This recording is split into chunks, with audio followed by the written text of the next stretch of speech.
Oh boy, welcome one, welcome all. It's another episode of the Josh Potter Show. Let me turn down the music so those with the sensitive ears do not fret. All the roaches out there with sensitive ears, I didn't know so many roaches have sensitive ears. Is that something that roaches have to worry about? Loud noises freak them out. Nevertheless, thank you so much for that instrumental there from the Smokin' Roaches. The name of the song is Do the Queef, a little dance number. You know, back in the day, Tommy Shannon, a early radio mentor of mine, I got to run his board once in a while. He let me sit in and listen to old tales of him fucking Anne Margaret. But yes, he was a legend. You should Google Tommy Shannon. He used to have his own song. I forget who did I was trying to remember the name of the band who created his song. And his song became like number one on the charts. It didn't even have a instrumental to it. Or it didn't even have words, excuse me. It was an instrumental. And eventually he put words to it for his theme song. And it went like, Tommy Shannon Show. And then just the music part, though, became like a number one hit. I digress. So many things I want you to check out. I want you to continue to watch me on the old Twitch, twitch.tv/Josh_Potter, playing Madden on there.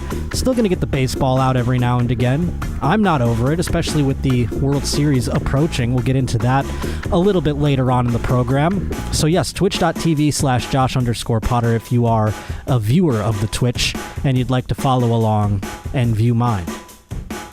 As far as live shows go, I'm going to be out with Mr. Segura here later this month, but I will also be headlining 5 shows at Helium Comedy Club Thanksgiving weekend. You can go over to my Instagram at Josh_Potter. Check out ticket links there, or you can do it on my Twitter, which is at J_Potter. But thank you so much for joining us once again. So much to get into here on the old program. I'm excited. Later on in the program, I'm going to tease a little something coming up at the end. At the end, we're going to have a seaman terrorist that we've caught white-handed. That's right, one on video that we've caught. Coming up later on in the program at the end. Some wonderful video footage. And by wonderful, I mean like captivating, appalling really at the end of the day, and you might want to keep your children away from the screen. It's really not a great thing at the end of the day. But I did want to spend the rest of the Nice Boy Clock discussing some nice boys. The Buffalo Sabres. They won their first game. And by the time this comes out, they'll have played probably, 3 more games? And maybe by the end, I'll be speaking another tune by Tuesday. But last night, I watched their very first game of the season. And I'm going into this Buffalo Sabres season, you see, as a person who has just motherfuck them up and down for so long because they are atrocious. And I realize it's not the players' fault that Terry Pegula, the owner, is cheap and is just making one of my favorite sports franchises of my life destitute. I have to remember that it's not the players' fault. And this year, the reason I'm actually paying attention this year is because Rick Jeanneret, play-by-play man for the Buffalo Sabres, is doing his 51st season in the booth, and it is his final season. He has announced that he will be retiring at the end of the season. Now, this is a man who I used to sit in my room as a little nerd. I was such a nerd. I would sit in my room. I would play NHL 95 on Sega Genesis. And I would call the games as if I was Rick Jeanneret. And my mom thought I was insane. I think they put me into counseling after that. They were like, what's going on? And they would yell at me because I would be like, the Shaw! I'd be like yelling in the my bedroom at all hours of the day. And calling it my throat would be hoarse. My voice would be hoarse, you know. I would be going to school like, I'd be all scratchy and shit because I'd be doing Rick Jeanneret. So he means a great deal to me. And I don't know Sabres games without Rick Jeanneret. So it's going to be very jarring and very odd. And while the team blows and I don't really care as much, I felt I have to watch as many Sabres games this season during his final hurrah, his last soiree, as I possibly can. And I watched a team that actually impressed me. They had grit, they tried hard, and they won 5-1 over the Montreal Canadiens. So maybe it'll be actually fun watching. And I realize it's not the players' fault that Terry Pegula's, nickel and diming and everything. And you're probably like, why are you talking about the Buffalo? They mean a great deal to me, as I mentioned. So that's why I want you to know that I'm going to be watching them and enduring them. And throughout this whole thing, I might go back and forth. Because I did a whole 180 during that game. I was like, in the offseason, I'm like, fuck them. I'm not even going to pay attention to them. I watched the first game. I go, wow, this team might win the Stanley Cup. It's amazing how I can be persuaded, especially if I put money on things, being the plus sign Poppy and such. But, with the Sabres, we can't get too crazy about that during the season. It's going to go wrong at some point. But I'm trying to keep a zen mindset about it, you understand. And, of course, the Buffalo Bills. People are saying best team in football, and I don't want to say that. That's not me saying those things because I feel uncomfortable with that kind of thing. It's like when people give me compliments, I get really uncomfortable. When people come up to me when they see Bills logos on my body somewhere, whether it be a hat or a shirt or something, they're like, oh, Buffalo Bills, hey man, they're best team in football right now. I feel uncomfortable. I'm not used to that. I always thought they were the best team of football. They could have went fucking 9-7 and I would have been like, oh, best team in football. I've been saying that for years. Now that they actually are through wins and things like that and getting points and having a good team, I'm uncomfortable. I don't know how to act. So, bode with me and bear with me, during this time of adjustment because it is a weird one. It's kind of paralleling my life and my career. I also don't know how to handle those things as well. I'm kind of like, oh, all right. Let's stop with the compliments, huh? But yes, in the football world, and I know, here's the thing, folks. I know the way that we tape and when things come out, I wish they were different. This football season, they will not be. Next football season, I have ideas. So just bear in mind, the show is ever growing. It's often growing slowly but surely. I consider this my career and my job. And so if I can make incremental growth and slowly but surely sludge along here and make something. I have wonderful ideas that I'm excited for you to hear about, and some new sponsors are coming aboard that are going to make all of these things possible. So I'm psyched for what 2022 has to offer, including next football season. We can do so much more with it. I understand how annoying it is. I mean, sometimes it's kind of funny to hear past me think about future me when it comes to like the New York Jets and things like that. Zach Wilson, I talked about how terrible he was. Next week he lights it up. He's not doing fantastically, but he had probably the best game of his career after I brought attention to the fact that he is flailing. But one gentleman who's going to be out for a little while, and this is probably going to lead to some hilarity for us because we've been following this gentleman for, quite some time now, is the fact that Russell Wilson has broken his finger, and he looks to be out about 6 to 8 weeks. The Seattle Seahawks have brought on Blake Bortles. They have brought on, they still have Geno Smith, which is crazy that Geno Smith is still playing NFL football. But we have something to look forward to because Russell Wilson will be sidelined and his brain won't be occupied by football so much any longer. Maybe he'll do some mentoring to his backup quarterback a little bit here and there, but he's going to have a lot of time on his hands, you understand? So that means more inspirational videos on Instagram, and the NFL decided to share this one. Let's give it a listen. Sometimes in life, we fear what may be on the other side of pain and injury. There's the moment. finger. But the reality about fear is that it's an illusion. It's not something that's real. Unless we make it real. So what I challenge you today, whatever you're going through, whatever fear, whatever worry, whatever concern you may have, whatever obstacle that you're going to face today, that you're facing yesterday, or that you're going to face tomorrow, is run right to it. Run right to it. Believe that the best days are ahead. Believe that you're going to overcome it all. And keep telling yourself, I'm a winner. I'm a winner. I'm a winner. I'm a winner. Man. Love y'all. Keep going. Keep winning. Keep believing. Keep speaking life. The power of life and death is in the tongue. Keep speaking life. See you guys. Morning, everyone. Oh, boy, Russell. What words of wisdom. I can just picture him saying that right as he's putting chloroform over your face with a rag. Don't you just picture that? He's like, it's just fear. I'm a winner. I'm a winner. I'm a winner. As you slowly pass out before he does whatever indespicable things we can that he can to your body. I don't know. That was bizarre, and we're going to get so much more of it. He also doesn't know how to end those, I've noticed. He's like going on, and he doesn't know how quite to end them. And then he gets into life and light, and we're like, oh boy, what are you doing? And what is he where's he driving to? That's what I want to know. He's like, all right, we're on our way to Chick-fil-A, but let me pound out one of these inspirational videos at the moment. He's on his way to like CVS or something. Like, where the fuck are you going, dog? But Russell Wilson will have so much more Sussel action now that he's sidelined with a broken finger, you see. The Dodgers are going to the championship series against the Braves, and I'm very excited. Now, that means they are one step closer, for those of you who don't know. They are one step closer to the World Series. And I'm curious, should I go to the World Series if it happens here in LA? 2 of them have happened here in Los Angeles.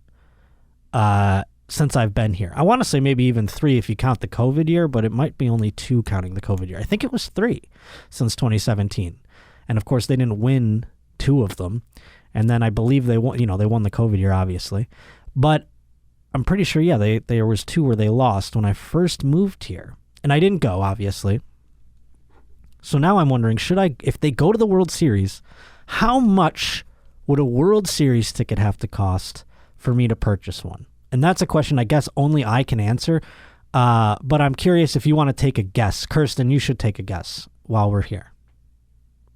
And maybe you can Google and see. On how much not how much one would cost, how much I would pay for one. And maybe if you want to like throw a number out there where you think I would pay for it.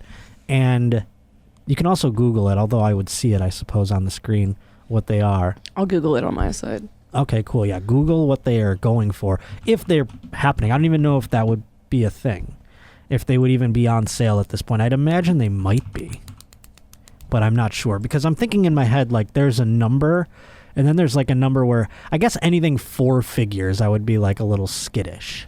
Yeah, so I was going to say maybe I would top you out at, like, $1,000. Okay, are they going for that amount? No, they're not. Oh my God, how much are they going for? So what it says here is that the average price of tickets for the 2021 World Series is going to be around $2,600. $2,600? You have to start an OnlyFans up back, Oh my God, that's insane. For a pair of tickets or for one ticket? This says ticket.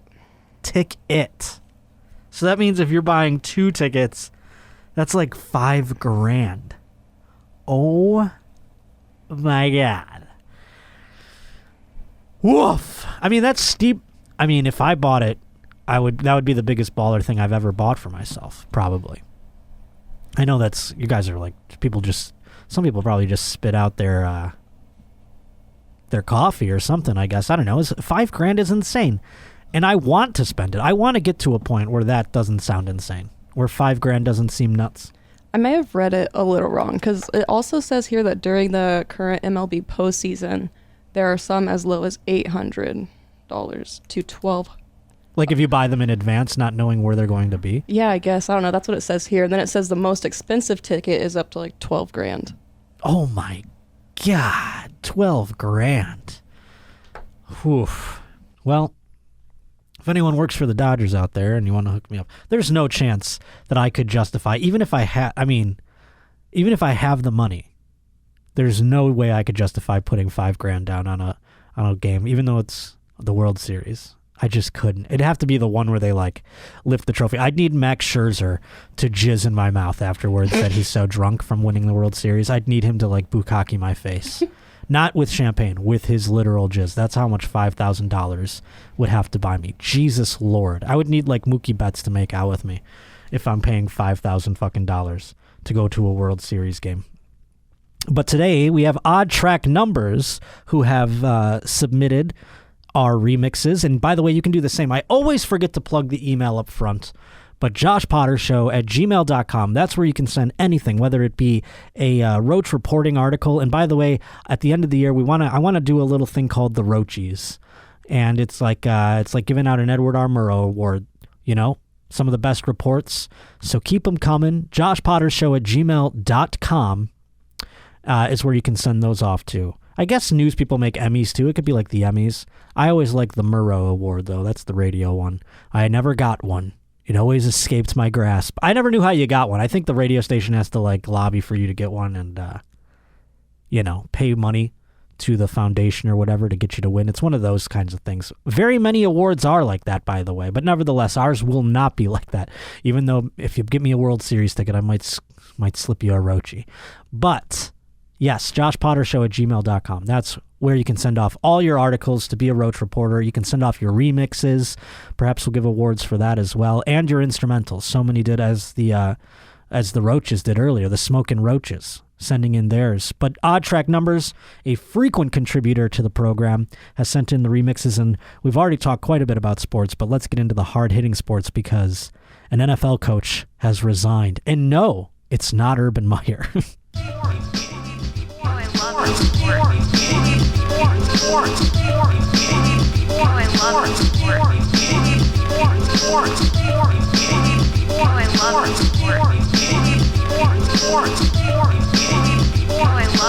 I know Mike Vick had that thing with the dogs and shit.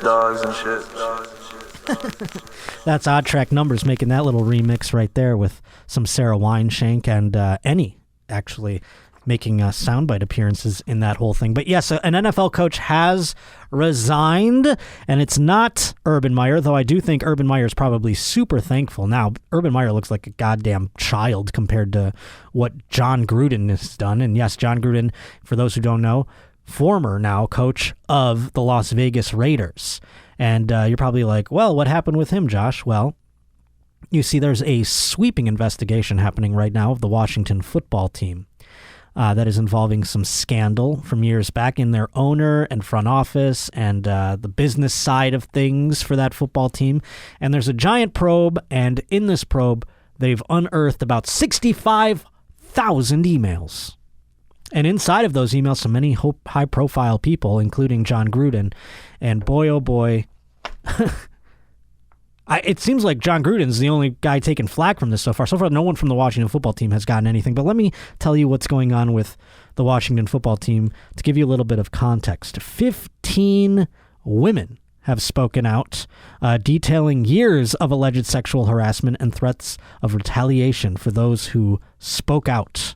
The report did not say that embattled owner Dan Snyder harassed the women directly, but it did offer a look inside the organization he's run since 1999 and uncovered allegations of Snyder's belittling subordinates. Well, that's just fun.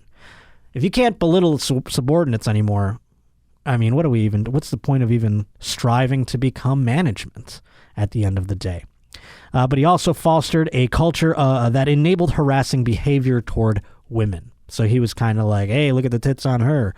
And then someone would say that to the woman and he'd be like, good job, or something like that. You know, we don't know. Text messages by former Washington football team staffers, as well as the on-the-record account, implicated a host of prominent names involved with the franchise, including recently departed director of pro personnel Alex Santos and radio broadcaster Larry Michael. That's my favorite. The guy that's up there, he's like, you know, he's, who the hell, I mean, he's been there for so long, but they've had a bazillion quarterbacks, you know. He's up there, he's like, there's, Jason Campbell. Remember they had Jason Campbell for a long period of time? There's Jason Campbell, lace base fading back. There's the pass. Hey, bring that fucking ass over here and let me look at it some more. You know, he's off the side doing that during commercials and shit. Wild. I love that he's like going to be the downfall of the ownership group, the fucking play-by-play guy. Below are some of the key details reported by the Post. 15 female former Washington football team employees detailed accounts of sexual harassment to the Post, including Emily Applegate, a former marketing coordinator who spoke to the newspaper on the record. The story outlines a culture of rampant harassment and toxicity where women were regularly subjected to sexual remarks and inappropriate touching.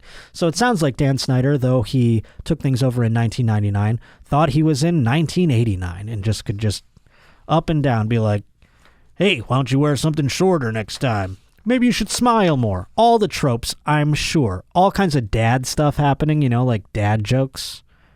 Like the woman would come in and be like, where should I sit? And they'll be like, on my lap. You know, that kind of dumb shit. While Snyder was not accused of making sexual remarks to the women directly, he routinely, quote, belittled top executives, according to 3 former members of his executive staff. So what? Don't try to lump that in with sexual harassment, okay? If you are a guy, especially, working under an executive, and you are an executive yourself, you're going to get a little bit of belittling. I mean, most places are like that. I mean, that shouldn't be lumped in with sexual harassment, in my opinion. It was the most miserable experience of my life, says Applegate, and we all tolerated it because we knew if we complained, and they reminded us of this, there would be 1,000 people out there who would take our job in a heartbeat. Hilarious. There's going to be 1,000 ladies out there ready to suck this dick if you're not going to do it. So you think they threw that one out there? As of Thursday evening, the Redskins had parted ways, the Washington football team. They put the R inside of this article, which I don't appreciate because they're trying to get me canceled by putting it in this article and reading it aloud to you. Bad reporting. They've parted ways with each of the people accused of sexual harassment, all of the people that we've listed and then some. A damning aspect of the report are allegations the team intentionally swept aside internal incidents of misconduct. Well, they're no worse than our Catholic Church then, aren't they? I mean, come on, like everyone's sweeping allegations away. It's not even a thing that people like bat an eyelash at anymore, it seems. I don't know if this type of news, and maybe it's because, I don't know, Kirsten, do you have cable television? No, and I haven't for quite some time. Either do I. And so I don't know if like these stories are just not in the lexicon, or if they just, because I don't have cable television, or if the fact that I'm living in this isolated bubble, if I'm missing out on what prominent news is. I mean, have you heard anything about this other than the John Gruden aspect, Kirsten? No. Yeah, Nope. they're not talking about what's going on in terms of how this is all going to implicate Dan Snyder. Although if I'm Dan Snyder and I see John Gruden getting caught in the wake, I'm going like, agoo, if they're already getting people fired. And then there's the whole like Adam Schefter thing, which we'll get into in a moment. But because the fucking Gruden thing is juicy and it's funny in a way, because at the end of the day, he gets a full clean sweep in these emails. He is misogynistic. He is homophobic. He is racist. And then the one that probably put it really over the top is he called Roger Goodell a pussy. And you don't do that if you're Roger Goodell. You could punch a woman in an elevator and get suspended for 4 games. But if you say Roger Goodell's a pussy, get the fuck out. But John Gruden decided to resign, which I find interesting, and I'll talk about that in a moment. But let's get to the Gruden aspect of it here real quick and detail what he really said, because this is just wild that this had nothing to do with John Gruden, this whole thing. But in these emails, it was unearthed through the 65,000 emails that they went through. Or is it 6,500? Am I exaggerating the number by a zero? Even still, John Gruden, like 12 of them were John Gruden, and he fucking gets swept up in the wash. He had his name removed from the Tampa Bay Buccaneers Ring of Honor. Wild. He stepped down Monday as the coach. According to the New York Times, they detailed emails in which he had made homophobic, misogynistic remarks following an earlier report. His resignation was a striking departure from the Football League for a coach who had won a Super Bowl, been a marquee analyst on ESPN, and returned to the NFL in 2018 as to lead the resurgent Raiders, which he had coached years before. What are we pulling up here? 65,000 or 650,000. So I was low. It's 650,000. I should have added another zero. Unbelievable. So like 12 of them, who knows how many are John Gruden's. Enough for him to get the flag waving or run up the pole at the very least. I've resigned as head coach of the Las Vegas Raiders. He said on Twitter in a statement, it's amazing that Twitter is where we go for statements like this now. I love the Raiders and do not want to be a distraction. Thank you to all the players, coaches, staff, and fans of Raider Nation. I'm sorry I never meant to hurt anyone. So he denounced the... Oh, okay, so here we go. I want to get into what he had to say. The misogynistic part came when he denounced the emergence of women as referees. He also denounced the drafting of a gay player. Remember when Michael Sam got drafted? Which is wild because he has a gay player on his roster. We talked about Carl Nassib coming out as the first active gay NFL player. And... yeah, that's on the Raiders. So I'd imagine, here's the thing. John Gruden knew even if the league or the team didn't press him to resign, he would have went back in there and he would have lost the locker room, especially because he did a lot of racist stuff. And even though him and Carl Nassib don't necessarily need to get along because that one's a direct blow to only Carl Nassib, it seems, there are a ton of black dudes in there, and he went down he's saying Sambo, he's talking about big lips and things like that in these emails. So he would gone back in there, and chances are he probably would have lost a good portion of the locker room, and things would have been a calamity anyways, and he probably would have then been fired for shit performance, if not anything else. But the league get to tout high and mightiness, so he resigned before he could get fired, come to think of it. He used the F word in these emails, by the way, to an organization. He's trying to talk to the organization, and he is using F-bombs that I'm not going to use. And it's not fuck. Let's just put it that way.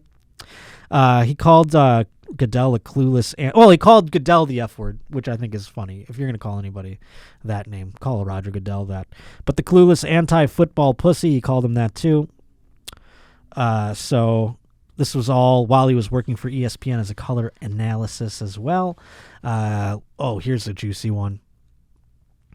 It said that Goodell should not have pressured Jeff Fisher, the then coach of the Rams, to draft queers. The commissioner's trying to get him to draft a queer. I think that's fucked up. He's talking about Michael Sam. In numerous emails during a 7-year period ending in early 2018, Gruden criticized Goodell and the league for trying to reduce concussions and said that Eric Reed, a player who had demonstrated during the playing of the national anthem, should be fired. In several instances, Gruden used homophobic slurs to refer to Goodell. I think that's okay. No, I'm just kidding. He also used offensive language to describe some NFL owners, coaches, and journalists who cover the league. Gruden told ESPN on Sunday night that the league was reviewing emails in which he criticized Goodell and explained that he had been upset about the team's owner's lockout of the players in 2011. When some of the emails were written, Gruden said that in an interview that he had used an expletive to refer to Goodell and that he did so because he disapproved of Goodell's emphasis on safety. He's a safety, so he's a queer. He's talking about changing it so people are healthy. That's queer stuff. I don't know how that automatically turns things into gay. By the way, I also think we should change the connotation of how we say certain things. Like, if you say, someone comes up to you and they're like, hey, how was your day? And you're like, oh, it ate shit. Some people like to eat shit. We see it all the time now, thanks to the internet. Some people really come hard to the idea of eating shit. So when you ask them and they have the best day of their lives, they're like, today really ate shit. So I think we need to start thinking about things like, oh, I took it up the ass. Some people really enjoy that. So if you took it up the ass, that could make for a really great day, depending on who you are. And Gruden here, talking about Goodell, he equates being safe to being gay, which I think is a hilarious A to B. This is all real dad stuff, what Gruden did. But it is, at the end of the day, like I said, he would have lost the locker room. These are the people that, the people that he's shitting on are people that he has to communicate. When you are a head coach of a football team, you run an organization. Not only are you in communication with the 53 players on your roster who are of varying race and sexual orientation, most likely, though only 1 or 2 have come out to address that. But you're also dealing with, people in the marketing side, people of all different genders and stuff who work in the business side of things. And you have to be the leader of them as well. So if they don't respect you anymore, then obviously time to step down. But let's see what other things he... here's the race stuff. This is fun. The league is already investigating Gruden as a result of another email he wrote to Allen back in 2011. So he was already getting investigated for these things. So he wrote Bruce Allen, who is one of the people who got shit canned by the Washington football team and is under investigation. He wrote him back in 2011, to which he used a racist term to describe an African-American gentleman who runs the NFL Players Association, DeMaurice Smith. In that email, Gruden, who is white and was working for ESPN at the time, criticized Smith's intelligence and used a racist trope to describe his face. That's what we're talking about. He's like, he's got some big lips, that old... the inner city blacks. So he said shit like that about him. It was all in the Wall Street Journal, New York Times, etc. going on. And this is all while he was working for ESPN. Why doesn't ESPN take a little umbrage for this as well? They're such a woke company these days, but they don't get any flack for past hirings. It seemed like they did at one point in time. Taken together, the emails provide an unvarnished look into the clubby culture of the NFL circle of peers. So what the whole message is coming across, and this is what I find very interesting, in these 650,000 emails, only Gruden getting swept under the rug. And if you would have told me that an NFL coach is homophobic and racist, I would have been like, yeah, that's probably true. for the most part. But then, you get guys like in the NBA, like Popovich and stuff. I'm sure there are some very woke coaches in the NFL as well, and who can cross that barrier in a way and speak to the players on a different level, of which you and I cannot do. I'm not a smart person. I can't possibly bridge that gap. I'm not a leader of man. So when I say stupid shit, it's just like, well, Josh is a stupid scumbag, so of course. But when these people say wild shit, it starts to carry some resonance, So I am curious to see where they are going to go from here. And these emails, there's going to be more people implicated in them. Adam Schefter got implicated, but his is like mild by comparison. I don't even know why they're bringing this up, especially right after, you see. Adam Schefter had an incident in the emails where he was writing a report, you see. Adam Schefter, by the way, for those who don't know, is a man who is a beat reporter for the NFL. He's often the guy who breaks news about trades, about who's not going to be playing that day, about signings, things like that. And in one of the emails, he writes like, hey, is there anything you want me to change in here? Anything you want me to add? Anything you want me to subtract? And people are starting to call out Adam Schefter's journalistic integrity, though some people have come to his defense and said this is what we do, and they don't have to take it into consideration. They don't actually have to. It's not like the person who is writing back this feedback is going to have the end all be all editing in this whole thing. It's just that they give some feedback, and then Adam Schefter can adjust his article so he sees fit. So I don't see anything really wrong with that, especially when we're dealing with something like football, folks. This isn't politics. This isn't something about, a humanitarian crisis or anything like that. It's NFL football. So he's just trying to make sure he gets his story correct. And if they come back with some slant or some bullshit, he doesn't have to include that. So I don't understand why that is coming out. But they're trying to sweep everybody. And it's almost like with the Gruden thing, the woke people on Twitter have blue balls. It's because he resigned before they could get ahead of it. And like I was saying with Kirsten, I didn't even know this was like a huge news story. I saw the racist email thing come out. I'm like, oh, John Gruden has racist email? The sky is blue.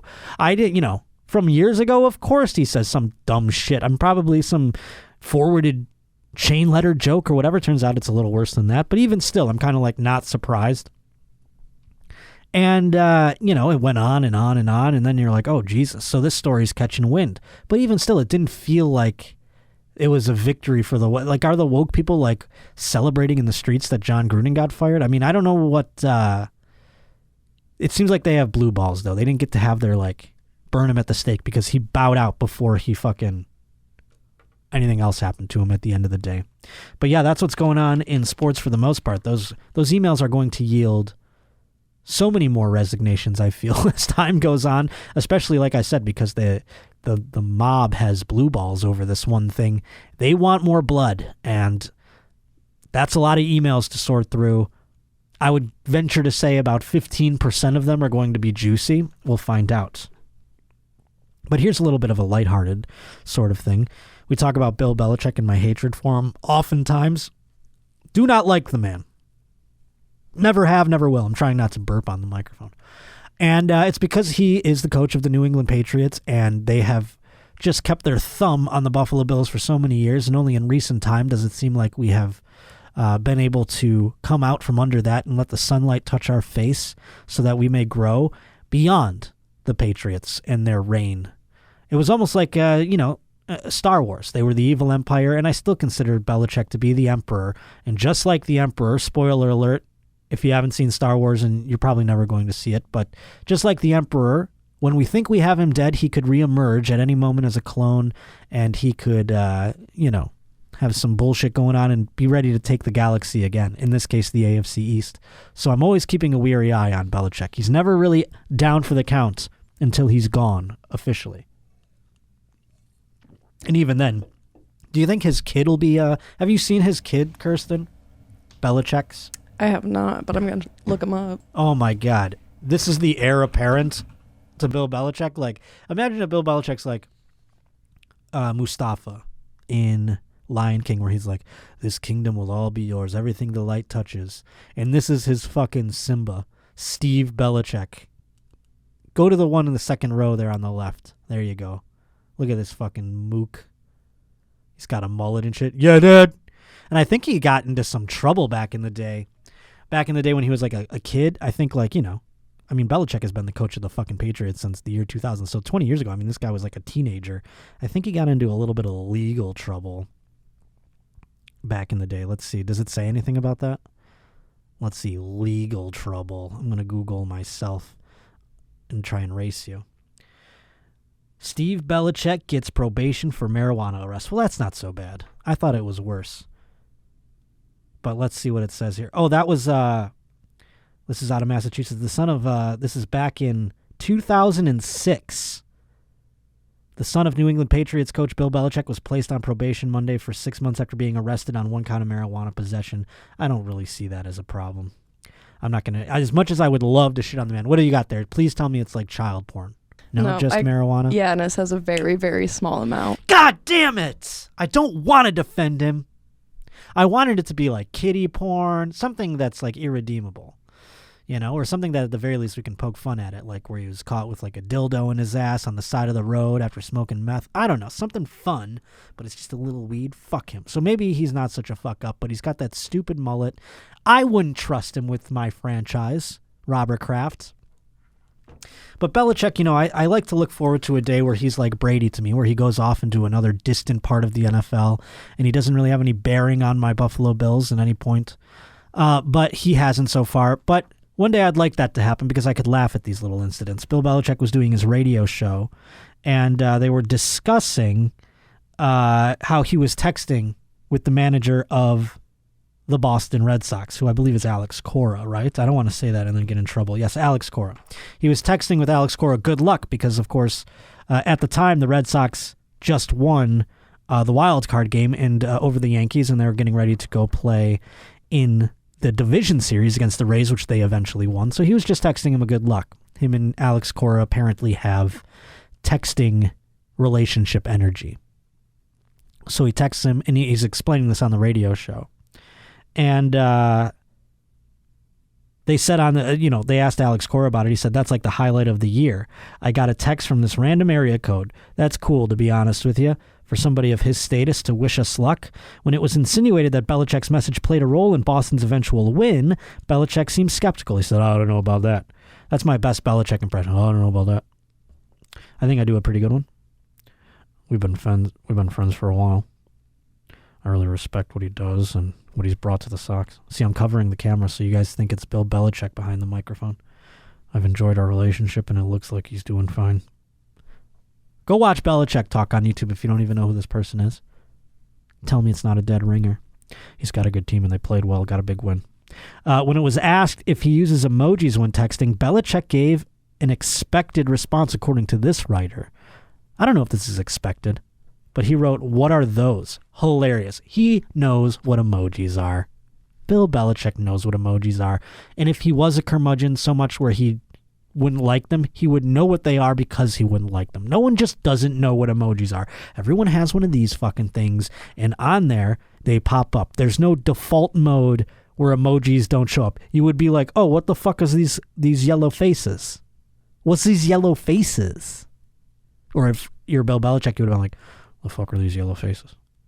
Someone would have been like, those are emojis. And you would have been like, I don't want those on my phone. And you would have done a setting to remove that keyboard. So you'd be full, oh, those things I don't like. That's what you would say. No one just doesn't know what an emoji is. But I like that he keeps that aura up about him.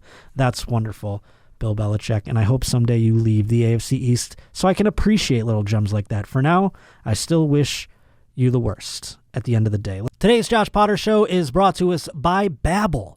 Learning a new language can be intimidating, especially when you're an older guy like myself. I'm a middle-aged man at this point. I'm 35 years old. And they say an old dog can't learn new tricks. Well, I say, screw you. I'm a dog, but whatever. I'm going to still learn a new trick. And I did, thanks to Babbel. Because they actually make it very much easy to learn a new language. It's not intimidating at all, and it's not time-consuming at all either. I wanted to give French a shot because I went to Paris before quarantine, and I fell in love with it, and I wanted to go back, and I wanted to be, zipping and zapping, saying all kinds of French stuff, impress the ladies. So I've been taking their 15-minute lessons over at Babbel, and it makes the perfect way to learn a new language on the go. Other language apps, they use AI technology, Babbel, actually, their lessons were created by over 100 language experts, you see. So their teaching method has been scientifically proven to be effective, and you can choose from over 14 different languages, as a matter of fact. It's got Spanish, it's got Italian, German, all the basics, and it's got some others that you might not have even thought about wanting to learn until you see them being offered by Babbel. Plus, their speech recognition technology helps you improve your pronunciation and accent. So right now, you can learn a new language with Babbel, and you'll get 3 months of Babbel for free if you buy 3 months. So that's a 3-month Babbel subscription. You go on there, you purchase that. You'll get an additional 3 months for free. That's 6 months for the price of just 3, just by going to Babbel.com and using promo code JOSH. That's BABBEL.com, code JOSH. Babbel, language for life. Today's Josh Potter Show also brought to us by the fine folk at HelloFresh. Boy, oh boy, HelloFresh has just made so much new space in my brain because I'm not thinking about what I have to eat. I'm not even worrying about, do I have food at home or do I have to go to the store and get this or that little odd and end sort of item that goes into this one thing I want to make. HelloFresh has gotten all that out of the way. I mean, it is absolutely wonderfully beautiful. It's pre-measured ingredients, and they've even got seasonal recipes delivered right to your doorstep. They're super easy. Even a dunce who can't cook can put them together. And you skip trips to the grocery store, and you can count on HelloFresh to make home cooking easy, fun, and affordable. And they've even got like some autumnal recipes out there, speaking of the seasonal ones, that are super exciting. So I would hop on the good foot and do the bad thing and scoop up some HelloFresh while the autumnal items are still available, because winter's just around the freaking corner, my friends. So get on board, because these ones are especially fun. They've been some of my favorite recipes so far. I mean, they've got the meatball a la mom. That's one of my favorites, and I'm going to be sad once it's gone. The one-pot broccoli mac and cheese is pretty wonderful. Makes weeknight meals on the go just go off without a hitch, my friend. So go to HelloFresh.com/JoshPotter14. Use code JoshPotter14 for up to 14 free meals. That's including free shipping. Again, JoshPotter14. Use code JoshPotter14 at HelloFresh.com. And you'll be able to get free meals, 14 of them, including free shipping. HelloFresh, America's #1 meal kit. Let's get into the news, shall we? Thanks again to Odd Track Numbers for these.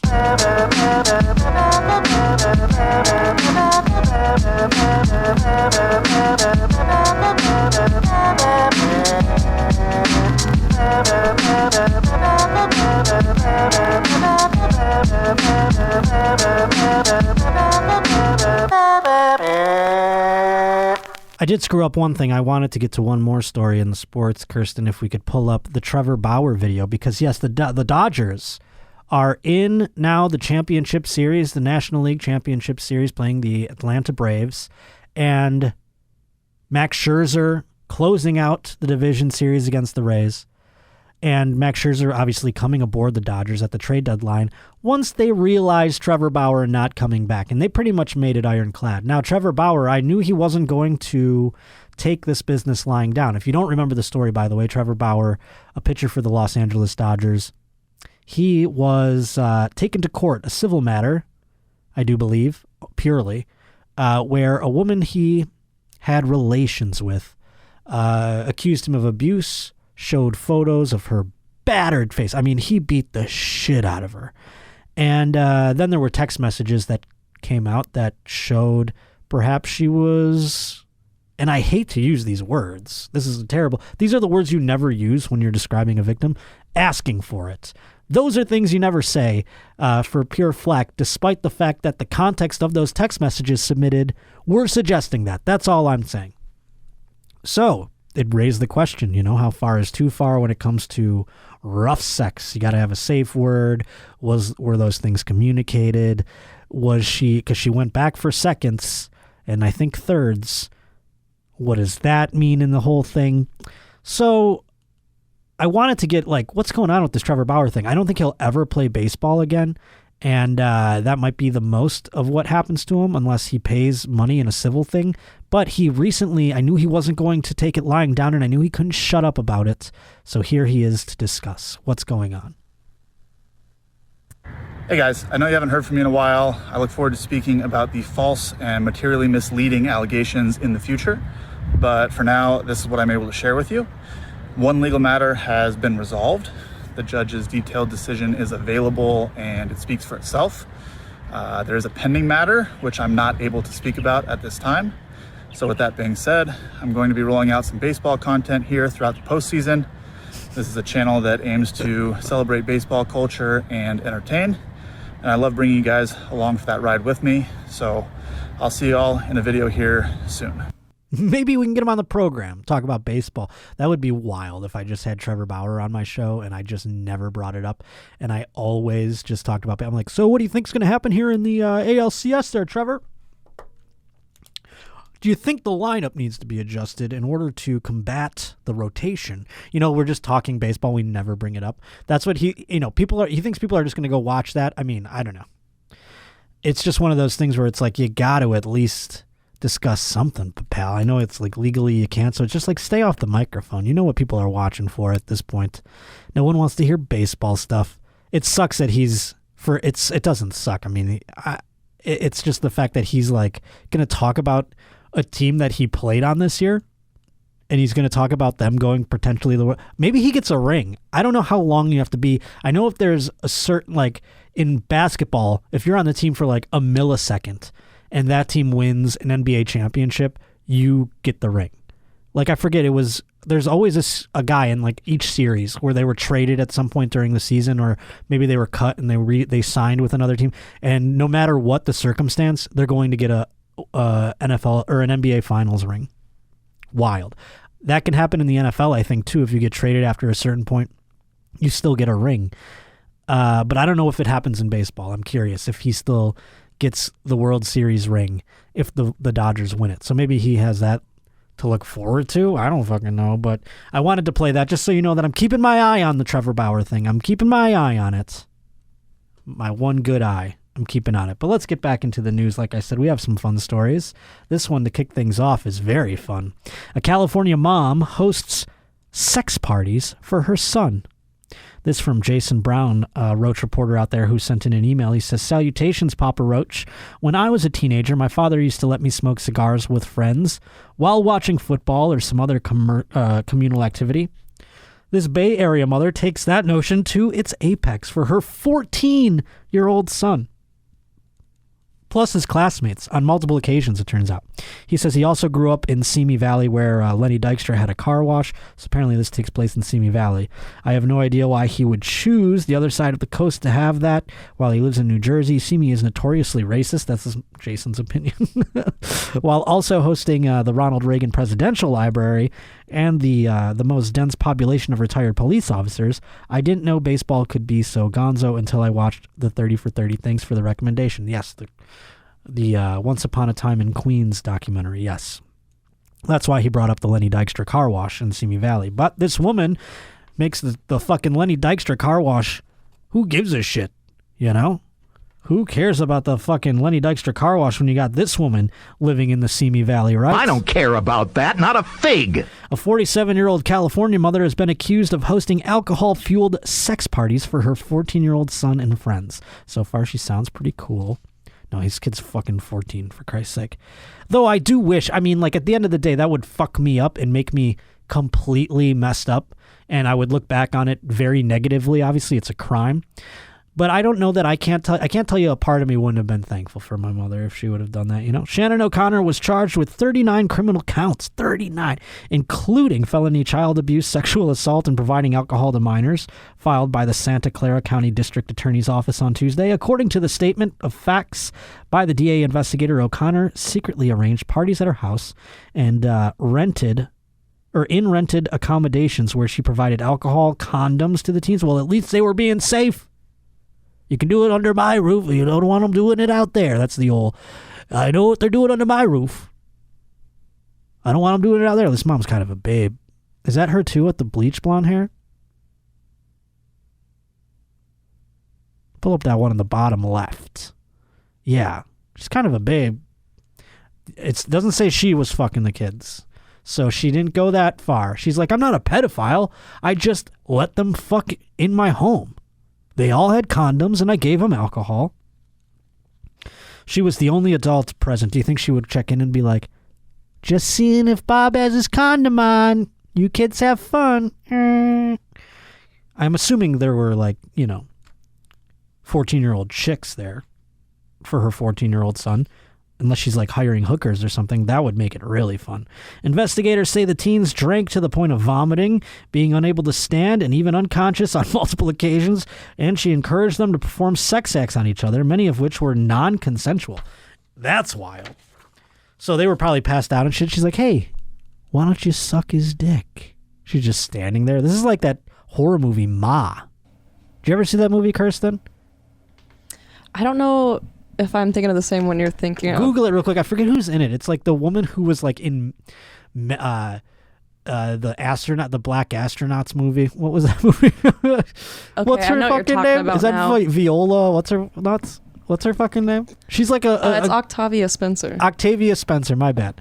So she's like a world-renowned actress, in tremendous, serious, thespian type films. And she's in this movie, Ma. And in this movie, it's like this. It's like a middle-aged woman who's letting teenagers party at her house, and they do whatever they want. They're drinking, they're having parties. She has these epic parties. And, I'll just spoil the fucking movie. I don't give a shit.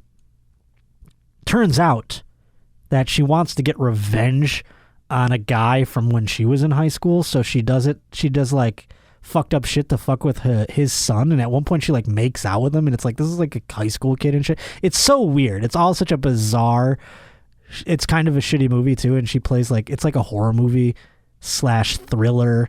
I don't know, it's kind of fun at the same time. There's chicks making out and stuff. I found joy in it, but nevertheless, this woman sounds like a white trash version of Ma. So let's get into the nitty-gritty of it. She allegedly contacted the teens on Snapchat, warning them never to tell their parents. One 14-year-old, whom she suspected of breaking this rule, she spread rumors about this person and encouraged other teens to do the same, to the point the child suffered a mental and emotional breakdown.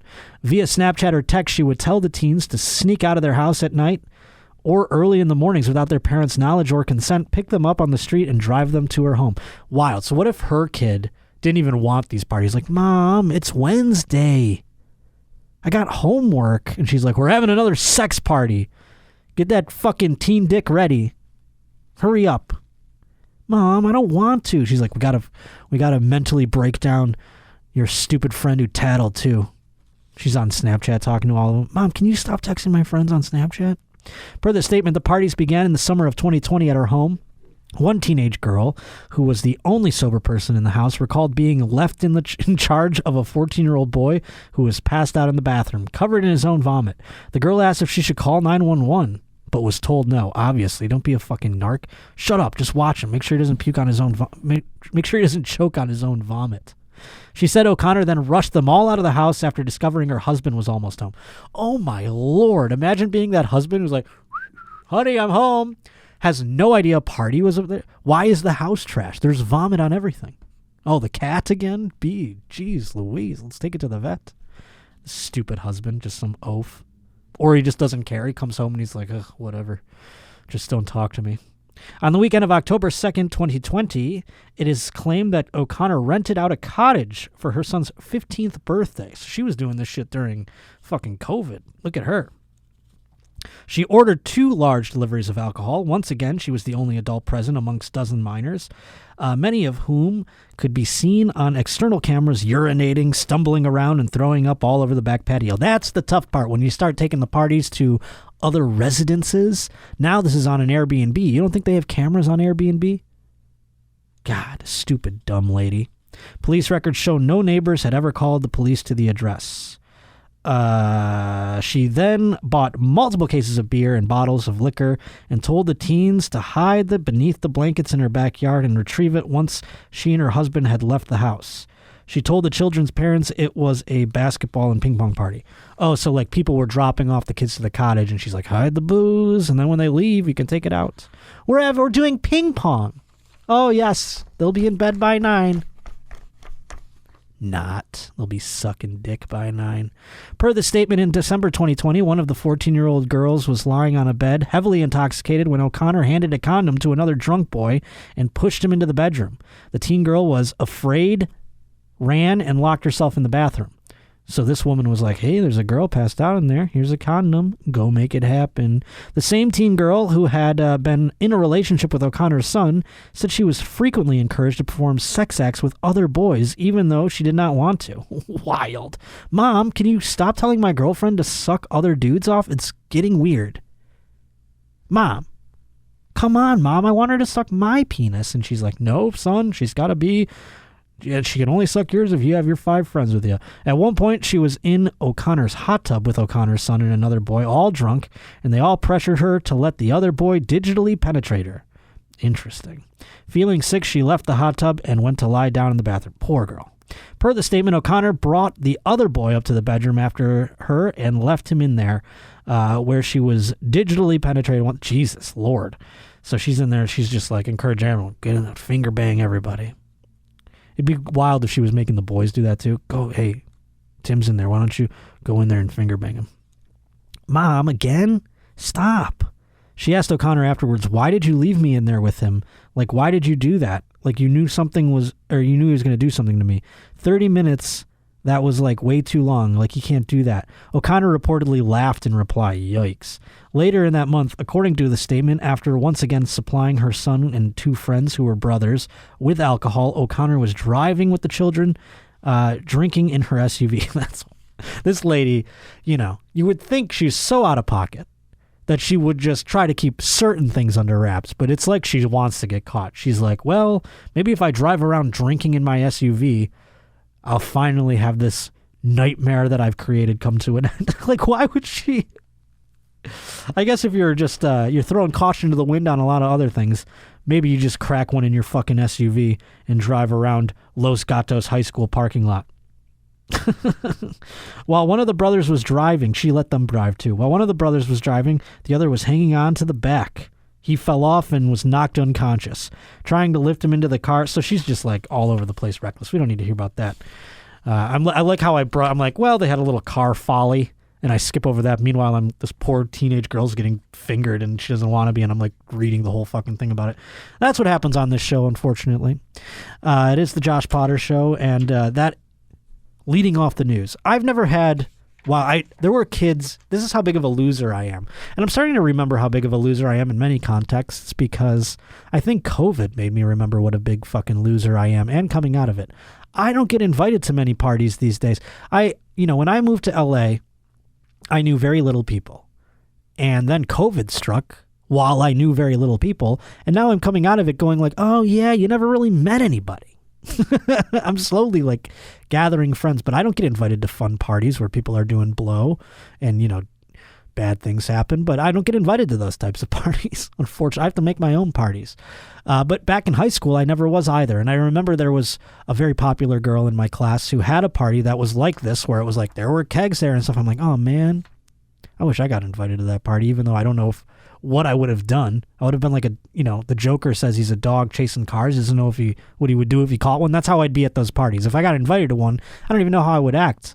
I'd end up going too hard, be like the kid in Can't Hardly Wait, just fuck up and puke everywhere. I don't know. It'd be wild. What else do we have in the news? I don't even know where my fucking papers went here. Ah, yes, here we are. We had this follow-up because last week we discussed a woman on her OnlyFans who gives a little bit of extra in her OnlyFans. Not only is she fucking on there, she's also having threesomes with God. So we have a bit of a follow-up email. This coming to us by way of, an anonymous source, I'm afraid. And do we have the Wikipedia article for this? I guess we could look it up if we don't have it. Is it included in here? That's what's pasted at the bottom of the paper there, that article. Oh, it's on the bottom of this page? It sure is. Oh, that's how short the Wikipedia article was about it? That's good. Okay, they pointed out like that specific spot of it. Oh, perfect. Great. That's wonderful. Word economization. I like that. So the email reads, Hey, Roach Daddy. After watching this past week's episode and coming across the woman who likes to get or likes to mess around with the Messiah and her husband during sex, I wanted to share this little bit of information. I thought this sounded familiar, and it's a core belief of the sex cult, the Family International. So in this Family International Wikipedia article, there's a section called Loving Jesus. It's in their history section. So much love, and remember to pull it over the waistband and not through the fly. I didn't say that. That's this anonymous person. And if he had the real courage to say that, he wouldn't have been anonymous. Just saying. But let's read what Loving Jesus is referred to by this sex cult, the Family International. Loving Jesus is a term that the Family International members use to describe their intimate sexual relationship with Jesus. The organization describes its Loving Jesus teaching as a radical form of bridal theology. They believe the church of followers is Christ's bride, so Jesus gets all of them. Called to love and serve him with wifely fervor. However, this bridal theology is taken further, encouraging members to imagine Jesus is joining them during sexual intercourse and masturbation. That could be so fun. I might be able to get on board with Jesus if he's coming in for three-ways. And the woman has to really pretend. She has to be like, oh, Jesus is really hitting it from the back good, while she's blowing you or whatever. She has to really I have to be like, what's Jesus doing to you now, girl? What's Jesus doing to you now? You know what I'm saying? It'd get real fun. So I think I might, if there's one cult I'm looking to join, and I have an open mind, I could be manipulated enough. This sounds like it's fun enough. I could look past all the bullshit and stuff and just go, yeah, sure, whatever, ceremonies, whatever the case. When do I get to have a three-way with Jesus? What if Jesus wants to have sex with me? I bet they don't allow that. I bet if I was like, oh, look, Jesus is eating my ass now, they'd be like, oh, whoa, hey, Jesus isn't gay. Hey, Jesus is not fucking gay. And I'd be like, I don't know, he's eating my ass pretty good right now. Jesus, no, wait. And then Jesus puts his dick in my ass and they're like, oh, they get really freaked out. And then I get kicked out of the Family International. They imagine themselves, or they imagine itself as his special bride in graphic poetry, guided visualizations, artwork, and songs. We're going to have to look up some of this. If you have any artwork, songs, things from the Family International out there, please to be submitting them over at joshpottershow@gmail.com. We're going to go do a deep dive on the Family International, and hell, maybe we'll even join them. So far, I am not opposed. It says that they are actually founded in Huntington Beach. Whoa, that's not very far. Yeah. That's right around the corner. Huh. What else does it say there? And I don't know if you read this part or not, but it actually says that male members are cautioned to visualize themselves as women in order to avoid a homosexual relationship with Jesus. So you can fuck Jesus, but you need to at least believe you're a girl, so it's not gay. So it's not gay. What an ass backwards way to not be gay. No, if you're a chick, but they are woke. I mean, now they're talking about fluid genders and stuff. So I don't know. Maybe we get on board with the Family International. It's not gay if you pretend you're a chick. That's what they're saying. And that's such a fucking fourth grade way to be gay. It's not gay if you pretend. Put on a wig. It's not gay then. It's hilarious. So the Family International, if you have any artwork, songs, things like that you stumble across, joshpottershow@gmail.com. We'll do our own research over here, Kirsten. We'll do our own down the road. But let's continue. Oh, I forgot. Do we have... I'm all over the place with my papers here. Do we have an email? Oh, yes, we do. Where it talks about the bandit that we have. We talked about it in the beginning of the program. We have some disturbing footage, folks. Going to run a little warning here. Some disturbing footage. You might want to have your children leave the room. We have a semen terrorist caught white-handed. Was there an article to go with that? I don't even remember. There wasn't an article. It's just the clip that I have here. And do we have who submitted it?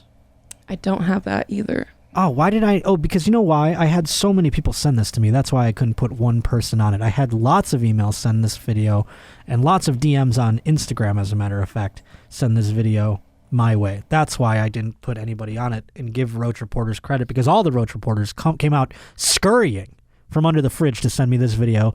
Again, a semen terrorist caught white-handed in a Walmart, and we have a person out there, when they say, if you see something, say something.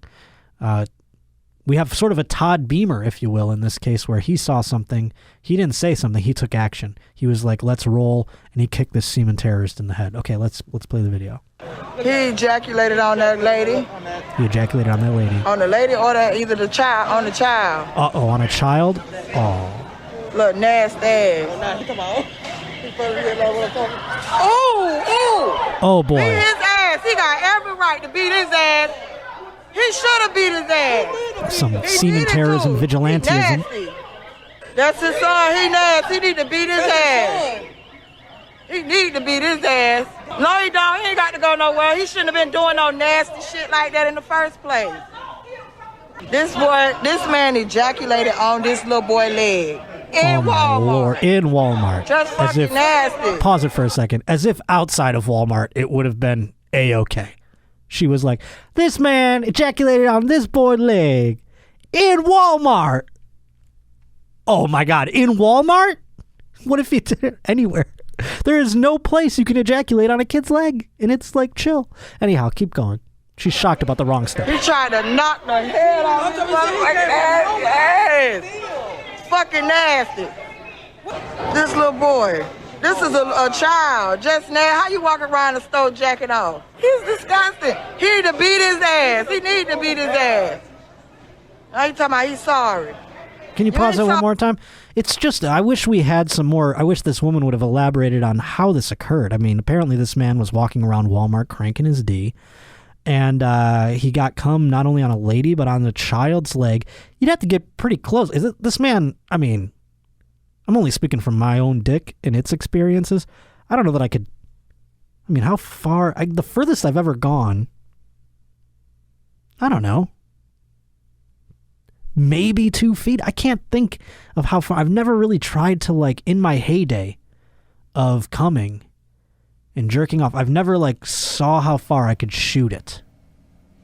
Well, it's also, like, a little confusing that they're right at the entrance for this. Like, well, he probably tried to escape after he jizzed on the lady or on the kid, and then he was trying to run out, and they grabbed him. They're like, "Stop that semen terrorist!" You know? Yeah, because I feel like this is something you do in the way back of the store by like the paper towels. Yeah, no, I mean, I don't think he was thinking far ahead enough to have cleanup on aisle 6. You know what I'm saying? Like in terms of where he was going to come. But yeah, no, it would be in the bowels of a Walmart. You know, in the part of Walmart where you're like, they sell archery equipment here? Like, what the fuck? Why am I in the fishing pole section, you know?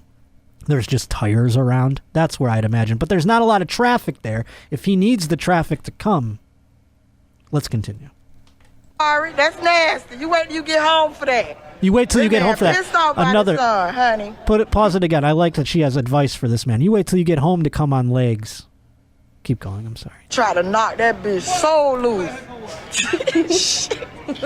That's some fuck shit. Now he don't know what he was thinking about. He don't know what he was doing. So fucking nasty. That girl caught his ass too.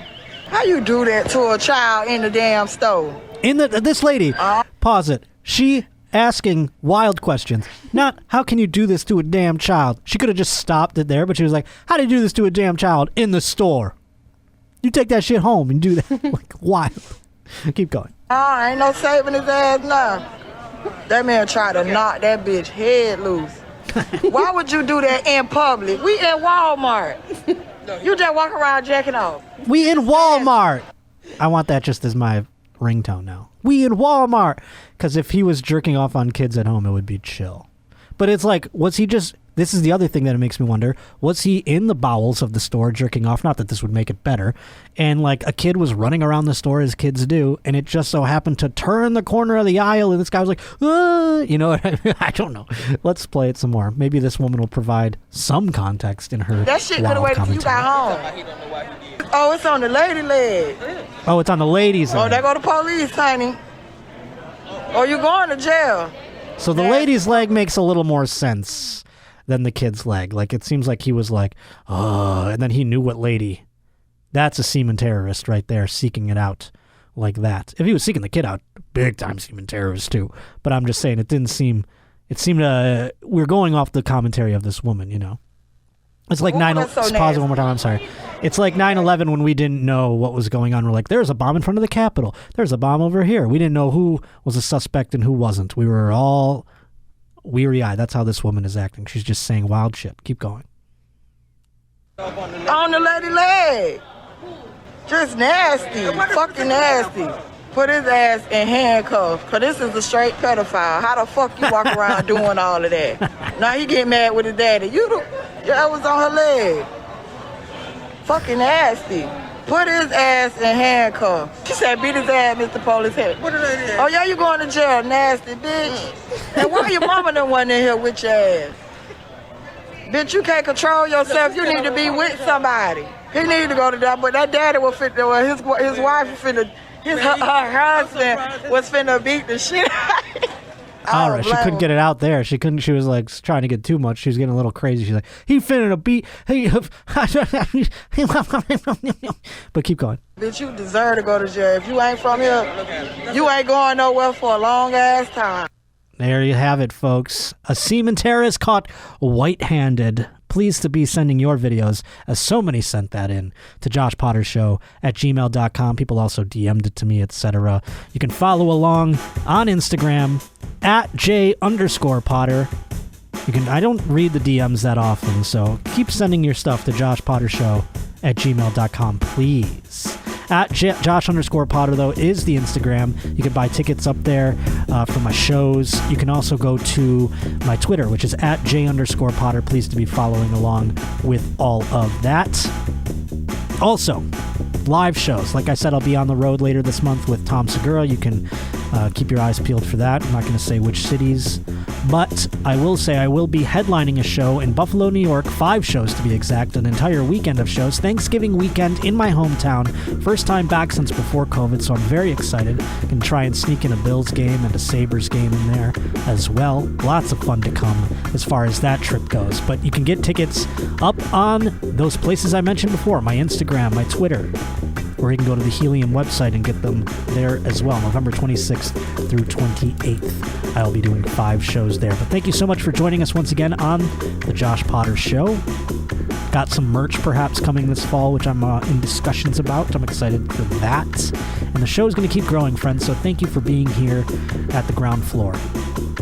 It's often where we meet the most wonderful roaches is at the ground floor. So we'll see you next Tuesday here on The Josh Potter Show.